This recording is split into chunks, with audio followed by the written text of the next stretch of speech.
আসসালামু আলাইকুম guys, it's me Riya, আপনাদের রিসুমো ব্লগে ওয়েলকাম। তো আজকে আমি আপনাদের সাথে রান্না করতে করতে একটা মজার ক্যাপশন শেয়ার করি। রিয়েলিটি বলতে পারেন, বাস্তবতা যাকে বলে। তো শুরু করা যাক। আপনি যদি মনে করেন পৃথিবীতে মা বাবার চেয়ে আপন কেউ নেই, তাহলে আপনি এখনও দুনিয়া দেখেননি। মেয়ে হলে 30 বছর বাপের বাড়ি থাকুন, বিয়ে ভেঙে গেলে বাপের বাড়ি আশ্রয় নিন, বুঝে যাবেন বাপের বাড়ির ভাতের কত দাম। ছেলে হলে 30 বছর বেকার থেকে দেখুন, বুঝবেন আপনাকে খাওয়ানো প্রতিটা চাল আসলে বিপলে যায়। মাঝে মাঝে জুতার বাড়ি ঢিল ও ঝাঁটার বাড়ি বাসি ভাত খেতে পারেন।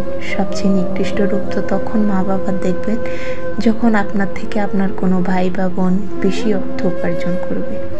একই মা বাবা, অথচ তাদের কি বিশাল ফারাক।